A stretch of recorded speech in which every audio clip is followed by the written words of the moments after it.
got so motherfucking design on right now.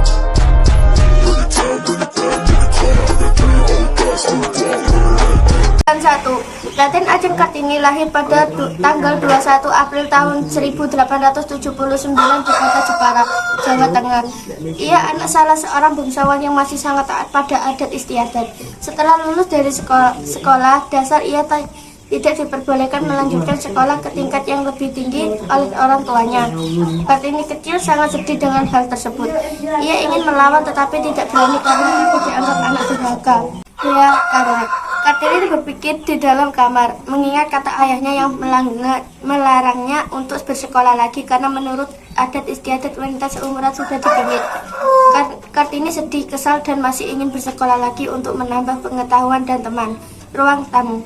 Kartini, kemarilah nak. Kartini, Kartini. Ya, ayah memanggilku, ada apa? Kartini, aku ingin berbicara padamu. Janganlah ayah, aku akan mendengar saja. Kartini, 2 hari yang lalu Raden Narasumi telah datang padaku. Dia mengutarakan keinginan hatinya untuk meminangmu. Meminangku, ayah, di usiaku yang sebenarnya ini. Aku tidak mau, ayah. Sudah waktunya kau untuk menikah. Terimalah keinginan dari Raden Narasumi. Dia adalah seorang bangsawan terbang. Bersamanya hidupmu akan tercukupi. Ini bukan masalah mencukupi, ayah, tapi ini masalah masa depanku, ayah. Masa depanmu telah berada di depan mata. Setelah menikah nanti itulah masa depanmu. Ayah, aku tidak mau. Menikah berarti memberhentikan sekolahku. Aku tidak mau. Aku hanya ingin sekolah dulu. Kartini, Ayah, jangan paksa aku. jangan bantar lagi Kartini. Ayah, aku hanya ingin sekolah. Aku tidak ingin dinikahin dulu. Kamu itu tidak waktunya untuk pengen. Kamu itu perempuan, tidak harus sekolah tinggi-tinggi pun tidak apa-apa. Tapi ayah, aku hanya ingin mengenal banyak pengetahuan dan banyak teman. Hah? Pandai itu mengerti maksud kamu tadi, tapi adat istiadat itu tidak boleh dilanggar. Dan 2. Untuk menghilangkan kesedihannya, ia mengumpulkan buku-buku pelajaran dan buku ilmu pengetahuan lainnya yang dibaca kemudian. Usia 12 tahun Kartini sudah dipingit. Dalam masa pingitannya, ini Kartini menghabiskan banyak waktu untuk membaca. Dia kamar. Kartini membaca buku, perlahan membuka lembaran-lembaran buku dan kertas lain satu persatu, kemudian menunduk. Aku bisa sekolah pasti akan banyak ilmu dan banyak teman. Kartini, ada yang ingin bertemu denganmu. Cepatlah keluar. Siapa itu, Ibu? Kau akan mengetahuinya nanti. Cepatlah keluar. Rosa, Kartini. Apa kau datang bersama Stella dan Pantol? Mana mereka? Mereka tak bersamaku, Kartini. Karena mereka sakit atau pergi bersama? Tidak, Kartini. Perlu kau ketahui. Stella, Pantol, dan juga diriku akan pergi ke Belanda. Kami akan menuntut ilmu yang lebih tinggi di sana. Baiklah jika begitu. Jaga kesehatan, jangan lupakan lagi ya. Aku tidak akan melupakanmu, Kartini. Suatu hari, tepatnya pada tanggal 4 Oktober 1901, Kartini menuliskan sebuah surat kepada Tuan J.H. Abendanon dan Nyonya Abaikan. Mohon untuk diusahakan pengajaran dan pendidikan anak-anak wanita. Bukan sekali-kali karena kami menginginkan anak-anak wanita itu menjadi saingan laki-laki dalam hidupnya, tapi karena kami yakin akan pengaruhnya yang besar sekali bagi kaum wanita, agar wanita lebih cakap melakukan kewajibannya yang diserahkan alam sunatullah sendiri ke tangan, menjadi ibu, mendidik manusia yang pertama-tama.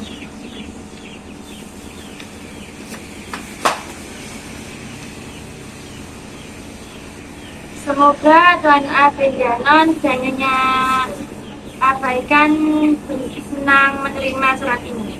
Pada tanggal 12 November 1903, saatnya usianya 24 tahun Kartini.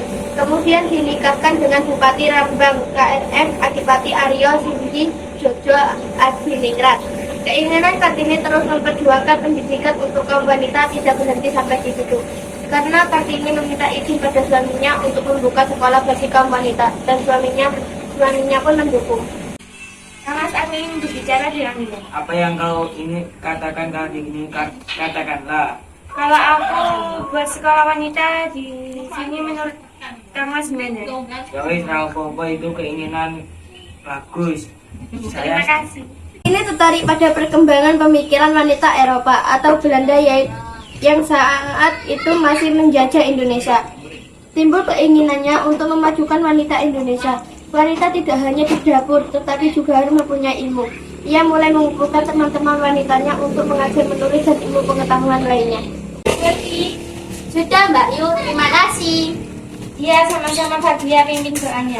September 1904, anak pertama kali yang dilahirkan anak itu diberi nama R.M. Soesalit. Nama sayang pada tanggal 17 September 1904 Kartini wafat. Beberapa hari setelah melahirkan anak pertamanya, ia meninggal pada usia 25 tahun. Kartini dimakamkan di Desa Bulu, Kecamatan Bulu, Rembang. Akhirnya berkat kegigihan dan dukungan dari suami Kartini mendirikan sekolah wanita pada tahun 1912 di Semarang, kemudian Surabaya, Yogyakarta, Malang, Madiun, Cirebon, dan daerah lainnya. Setelah Kartini wafat, Mr. J.H. Abedandan mengumpulkan surat-surat yang ditulis oleh Kartini kepada kawan-kawannya di Eropa.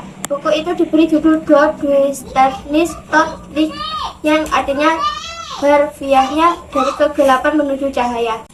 Semua ini adalah pengalaman berharga. Dari pustaka pendidikannya dalam bahasa Melayu dengan judul yang diterjemahkan menjadi Hadis Gelap, terbitlah Keterangan.